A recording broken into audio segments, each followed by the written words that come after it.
Shalom, saudara-saudara sekalian yang dikasihi Tuhan, pencinta Bible Study Online CK7 yang dikasihi Tuhan Yesus Kristus.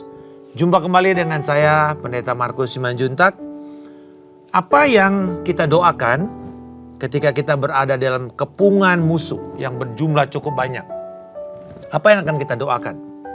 Mazmur 83 akan mengajarkan kepada kita bagaimana kita berdoa dan berseru, meratap kepada Tuhan, tetapi bukan cuma sendirian. Kita akan juga belajar bagaimana kita berdoa bersama-sama dengan orang kudus lainnya. Tapi sebelum kita menggali lebih dalam dari Mazmur 83 ini, mari kita terlebih dahulu membangun penyembahan kita, keintiman kita dengan Tuhan di dalam doa dan penyembahan kita. Kami bersyukur Bapa untuk pertolongan yang datang dari Engkau. Dan kami tahu bahwa hanya nama Tuhan, nama Yesus yang berkuasa di bawah kolong langit ini yang menjadi nama keselamatan, nama perlindungan. Dan firman-Mu juga berkata bahwa nama Tuhan adalah menara yang kuat. Kesanalah orang benar berlari dan beroleh selamat. Kami bersyukur untuk keselamatan yang Engkau sediakan kepada kami di dalam nama Tuhan Yesus Kristus. Haleluya. Haleluya.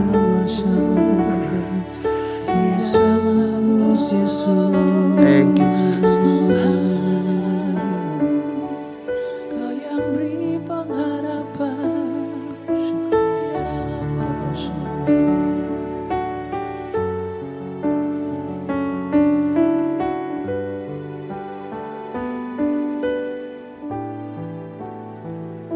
Saat tiada jalan, hadapi persoalan,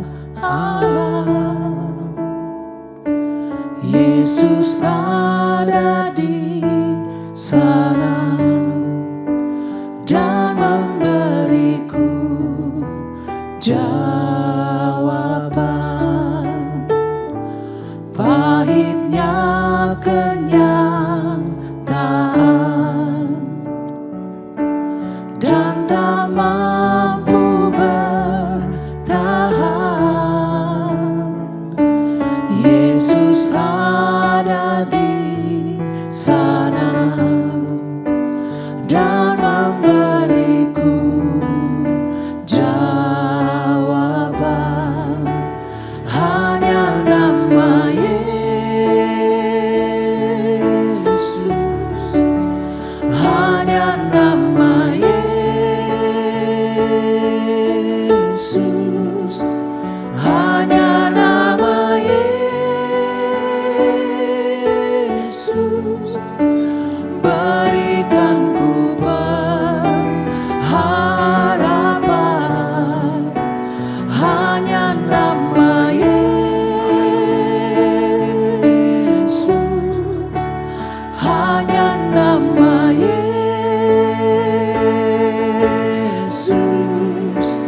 hanya nama Yesus, berikan ku kepastian.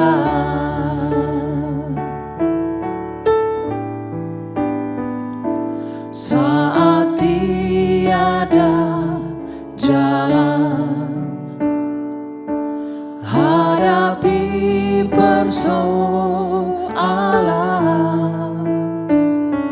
Yesus ada di sana dan memberiku jawaban. Pahitnya kenyataan dan tak mampu bertahan, Yesus ada di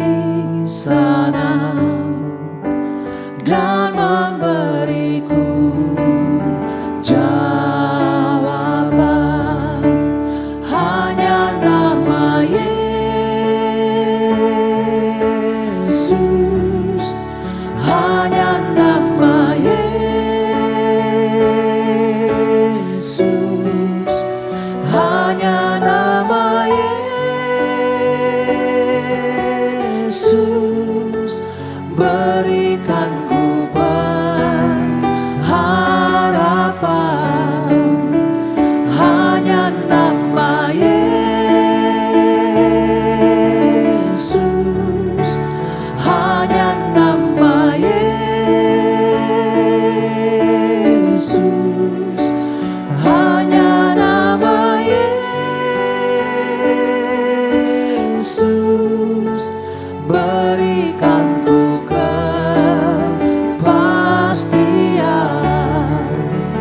Hanya nama Yesus,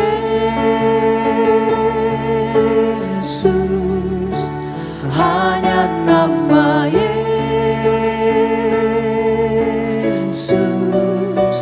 hanya nama Yesus, berikan ku pengharapan. Hanya nama Yesus, hanya nama Yesus,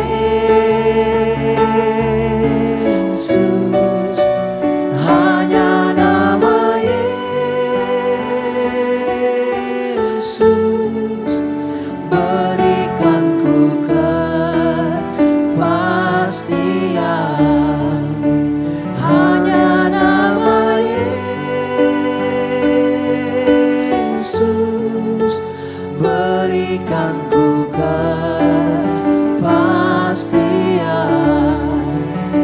Hanya nama Yesus, berikan ku kepastian.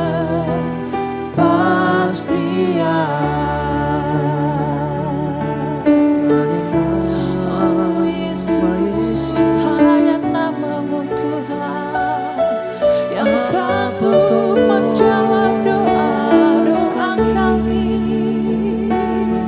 Oh ya Rabb, sebab Kaulah harapan kami, Kau yang memberi kepastian bagi kami.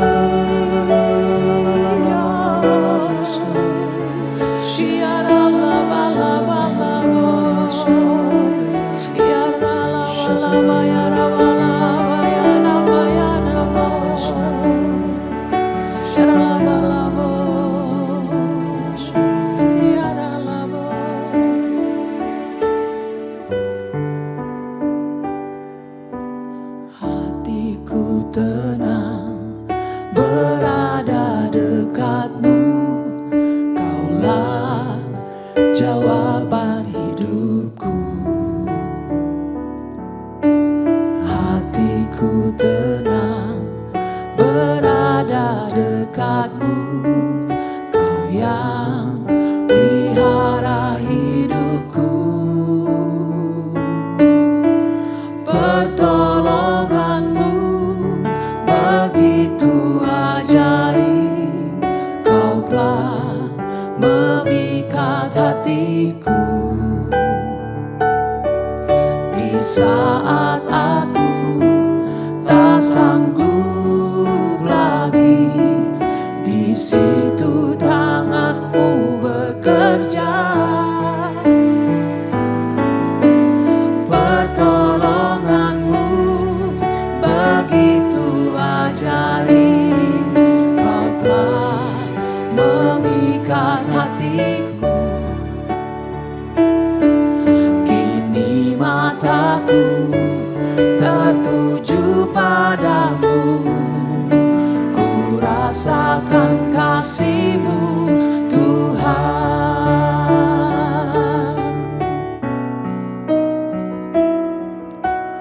Hatiku tenang berada dekat-Mu, Kaulah jawaban hidupku.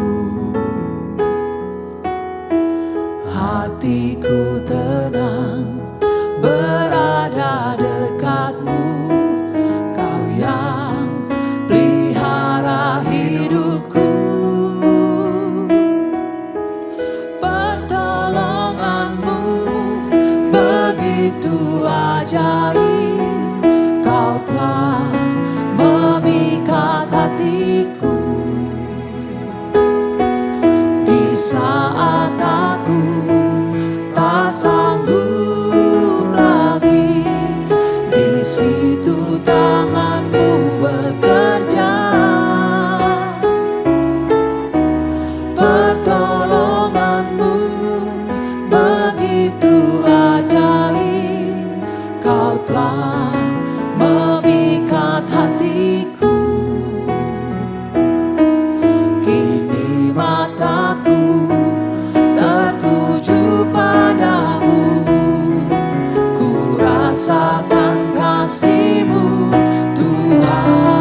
begitu tanganmu bekerja. Pertolonganmu begitu ajaib, kau telah memikat hatiku. Kini mataku tertuju padamu, ku rasakan kasih-Mu Tuhan. Kini mataku tertuju padamu, ku rasakan kasih-Mu Tuhan. Kini mataku tertuju padamu, ku rasakan kasih-Mu Tuhan. Inilah pernyataan iman kami Bapa. Kami tidak melihat kepada keadaan sekeliling kami yang bisa saja mengacaukan dan mengancam dan membuat kami menjadi patah semangat. Tetapi kami memandang kepada Engkau, Tuhan sumber pertolongan kami. Dan biarlah kiranya juga firman yang kami akan terima pada hari ini akan menguatkan kami untuk menyadari Tuhan, Engkau melepaskan kami dari setiap persekongkolan musuh-musuh yang berusaha menginginkan kebinasaan kami. Mari Roh Kudus nyatakan kehendak-Mu yang sempurna ini di dalam nama Tuhan Yesus Kristus. Amin. Saudara sekalian, Mazmur 83 adalah mazmur nyanyian yang dinyanyikan oleh Asaf, musisi yang ada di bait Tuhan. Dan konteks daripada mazmur atau latar belakang mazmur ini paling dekat karena judulnya ini persekongkolan, maka banyak para ahli atau sarjana Alkitab mengatakan bahwa latar belakang atau konteks yang terdekat dan paling bisa menggambarkan ini adalah ketika Yehuda di bawah pimpinan Raja Yosafat itu dikepung di dalam 2 Tawarikh 20 oleh aliansi kerajaan Edom, Moab, dan Amon. Kita tahu bahwa mereka begitu besar sampai akhirnya Yosafat ketakutan dan meminta seluruh bangsa berdoa, berpuasa. Dan akhirnya Tuhan memberikan jalan keluar dengan cara yang ajaib, yang luar biasa. Dengan puji-pujian, pengagungan. Dan di lembah pujian itu dikatakan bahwa mereka menjara musuh-musuh mereka. Dan musuh lari tunggang langgang karena Tuhan membuat suara musik itu menjadi deru perang. Dan membuat mereka lari. Tetapi kalau kita melihat dari pernyataan adanya tambahan bangsa Filistia, Tirus, Asyur yang ada di utara dari Israel, ini memberikan pemahaman bahwa pengepungan itu bukan sekedar di dalam 2 Tawarikh 20. Tetapi lebih menggambarkan bagaimana Israel atau Yehuda itu berada dalam kelilingan musuh. Di mana musuh mereka ini selalu berkeinginan bermufakat untuk menyerang. Dan kita tahu bahwa ini bukan kejadian pertama. Kalau kita tahu ada Abraham ketika dia membebaskan keponakannya Lot. Itu musuh datang sebagai sebuah aliansi. Dari Persia terus mereka menjara naik ke atas dan turun ke bawah. Dan mengambil daerah Sodom Gomora itu. Dan kita bisa melihat bagaimana Tuhan membebaskan dan membuat kemenangan kepada Abraham dan orang seisi rumahnya yang berjumlah 318 orang itu. Jadi kita melihat di sini bahwa Tidak peduli seberapa besar musuh di sekeliling kita. Dan tidak peduli seberapa kecilnya kita. Tuhan mampu bekerja untuk melindungi dan memberikan kemenangan. Kita juga tahu kisah Gideon. Hanya dengan 300 orang melawan hampir 100.000 pasukan lawan. Tuhan memberikan kemenangan. Dan bukan dengan cara harus ada lembing dan tombak panah dan darah. Tapi hanya Tuhan yang bekerja luar biasa. Jadi kita bisa melihat adanya kuasa nyanyian, tetapi nyanyian yang bersama-sama sebagai sebuah nyanyian komunal. Karena Mazmur ini, nyanyian ratapan ini dinyanyikan secara berjemaah. Ini namanya ratapan berjemaah. Luar biasa. Artinya kita belajar bahwa pujian yang dilakukan bersama-sama oleh umat Tuhan yang dimerdekakan di dalam ibadah raya kita, dalam ibadah-ibadah pertemuan kita, itu bukan sekedar pujian pengagungan, tetapi juga sebuah alat peperangan. Bagaimana Tuhan bisa memperbesar, amplifying the voice, memperbesar suara, dan membuat ini menjadi alat peperangan untuk menghancurkan musuh-musuh. Jadi sekarang kita tahu kenapa kuasa puji-pujian itu begitu penting di dalam ibadah, di dalam pertemuan doa, di dalam peperangan rohani, syafaat, di dalam menara doa, di dalam doa fajar. Kita tahu bahwa pujian itu bukan sekedar sebuah pendahuluan ibadah atau pengantar khotbah, bukan. Tapi sebuah alat. Itu sebabnya kita harus, para pemuji, para penyembah, kita memimpin umat Tuhan untuk siap berperang. Nah, coba kita mulai lihat dari ayat 2. Ayat ini mengatakan sebuah permohonan. Ya Allah, janganlah engkau bungkam, janganlah berdiam diri, janganlah berpangku tangan ya Allah. Ini merupakan sebuah permohonan kepada Tuhan, pada Elohim. Jangan engkau berdiam diri, jangan engkau berpangku tangan. Jangan engkau hanya bungkam. When God is silent, kira-kira kan kita bingung, kenapa Tuhan kok nggak ngomong? Tetapi kemudian ayat yang ketiga sampai ke-8 memberikan alasan kenapa para pemazmur ini, Asaf ini meminta supaya Tuhan tuh jangan diam, jangan bungkam, jangan berpangku tangan. Karena kondisinya dikatakan musuhnya ribut. Orang-orang yang membenci Tuhan mulai meninggikan diri, mulai mengangkat, mulai memberikan intimidasi. Mereka mulai mengadakan permufakatan licik untuk melawan umat Tuhan. Perundingan-perundingan untuk melawan orang-orang yang dilindungi Tuhan.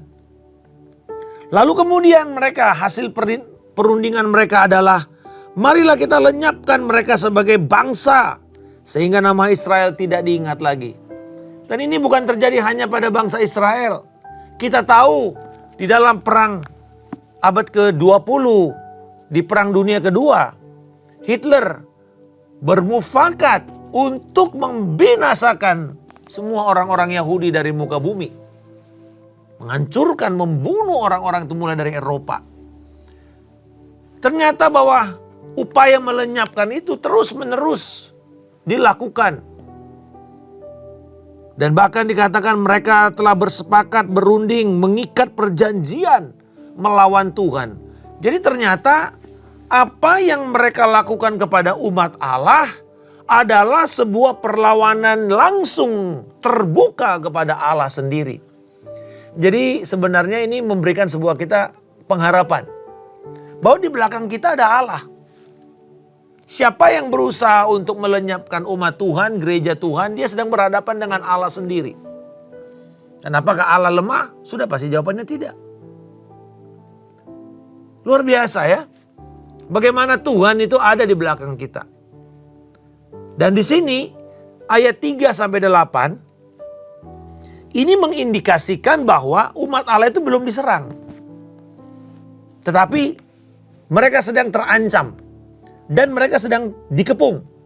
belum ada sebuah invasi yang langsung menyerbu, tetapi sudah ada kondisi itu. Nah, biasanya memang pada perang Perjanjian Lama sampai kira-kira abad ke 11, 12, karena kota-kota itu umumnya kota yang berbenteng, berkubu. Lalu biasanya ada jarak tanah kosong, apakah itu mungkin padang gurun atau mungkin itu padang rumput yang mungkin hujan, lumpur. Itu menjadi sebuah pertahanan alam, perlindungan alam. Dan biasanya mereka mulai mengepung, mengelilingi benteng atau kota itu. Lalu kemudian membuat orang-orang itu tidak lagi mendapatkan suplai makanan. Sehingga perlahan-lahan orang di dalam kota itu akan mati karena kelaparan. Tidak punya lagi persediaan.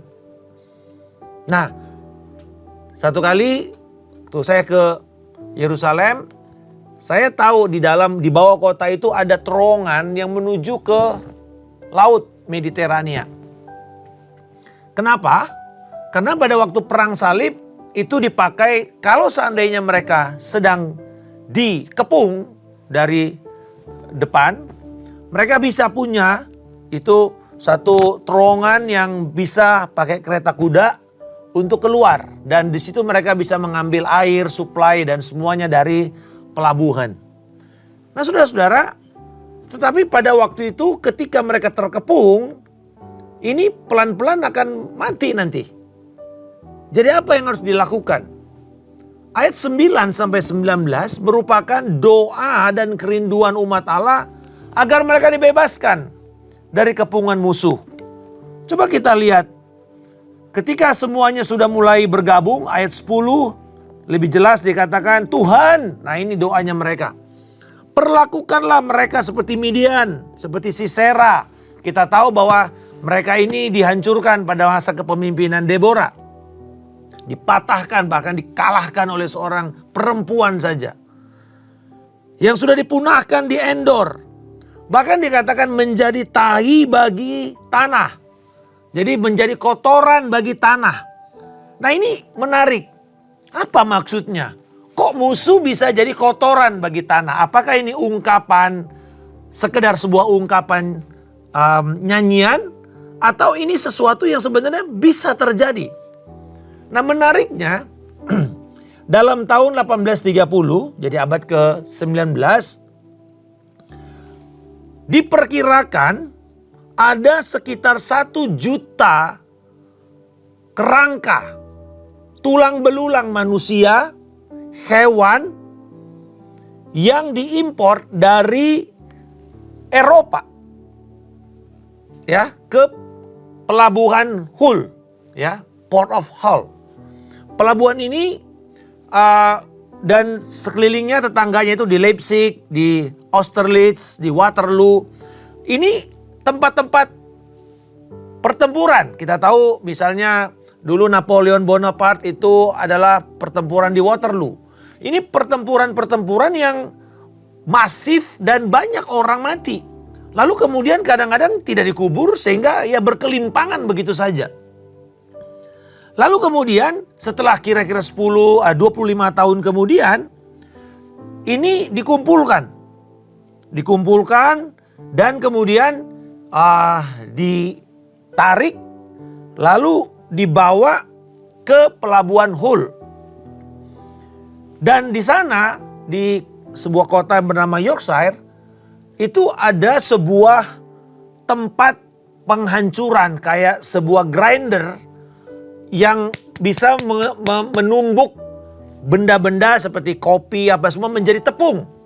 Nah, ini dengan mesin besar itu jutaan, hampir 1 juta kerangka manusia dan binatang itu diremukkan, ditumbuk jadi tepung. Lalu kemudian setelah ditumbuk dikirim ke kota Doncaster itu di Inggris yang merupakan sebuah pasar pertanian terbesar. Dan Di situ para petani membeli itu tepung-tepung yang sudah jadi pupuk. Nah, luar biasanya tubuh kerangka manusia itu kan ada minyaknya. Juga tentu ada kalsium di sana. Dan akhirnya tepung ini dijadikan pupuk. Dan tentu ini menjadi sangat baik buat tanah. Jadi saudara, ungkapan tai bagi tanah ini adalah sebuah ungkapan bahwa mayat-mayat mereka itu betul-betul bisa menjadi pupuk. Artinya habis, tidak ada lagi bangkit. Berbentuk lain sudah, tidak bisa lagi dibangkitkan. Luar biasa.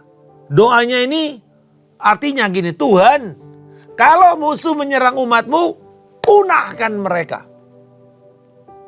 Tahukah saudara, di mana sekarang bangsa Amon? Di mana bangsa Edom? Di mana bangsa Put yang menjadikan Mesir itu hebat?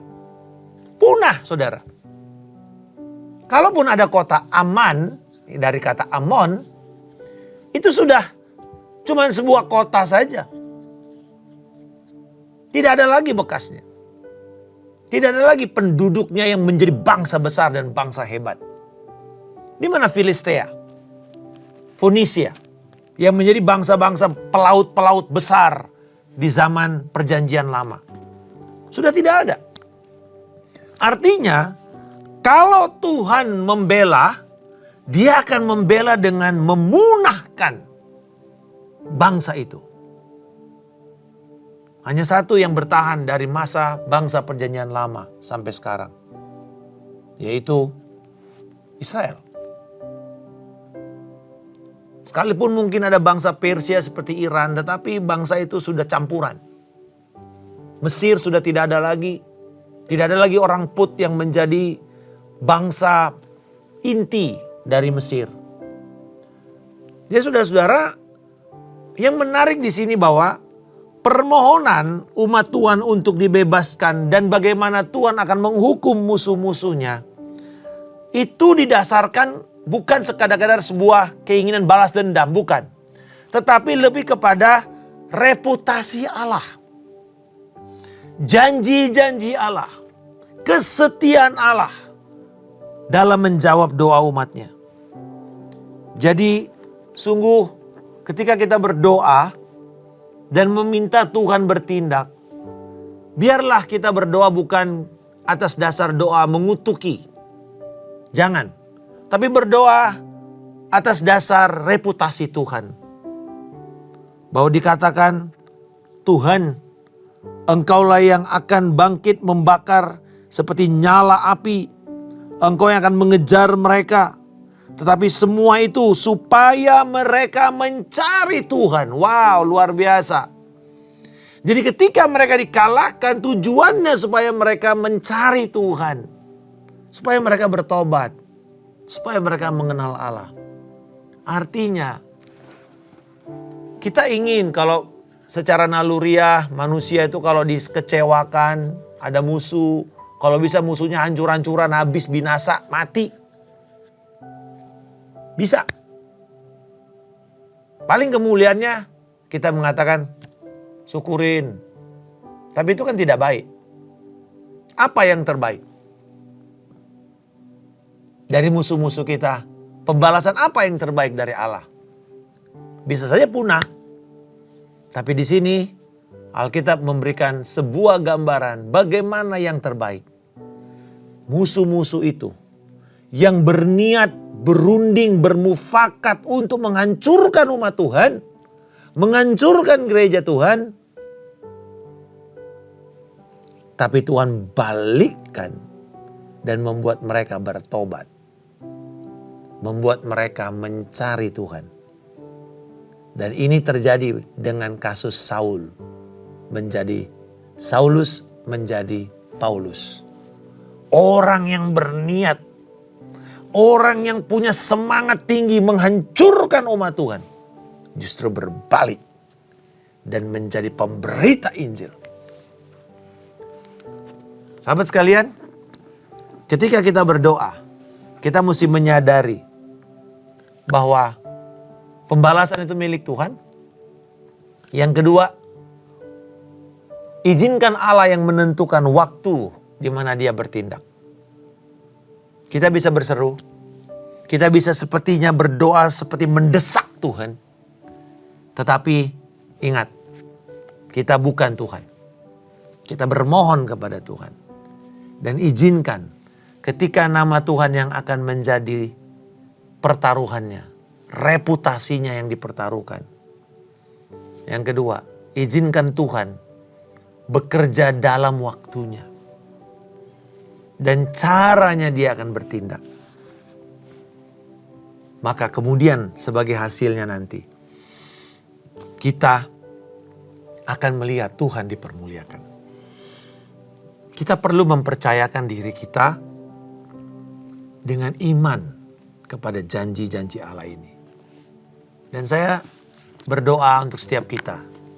Pada waktu kita belajar melihat bagaimana Tuhan bekerja, pada akhirnya kemenangan yang terbesar bukan ketika kita melihat musuh kita dihancurkan, tetapi ketika mereka menyadari dan bertobat. Di ayat yang ke-19 dikatakan, supaya mereka tahu hanya Engkau, Tuhanlah, Yahweh lah namamu, yang maha tinggi atas seluruh bumi. Biarlah kiranya ini menjadi doa kita. Tengah-tengah kita mengalami kondisi yang terkepung, terjebak.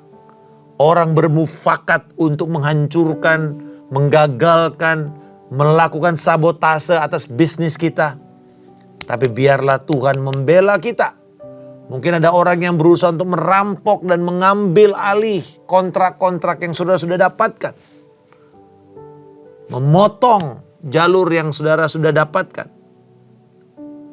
Tapi lebih dari itu, biarlah juga Tuhan bekerja dan Tuhan membalikkan keadaan dan membuat mereka takut kepada Tuhan.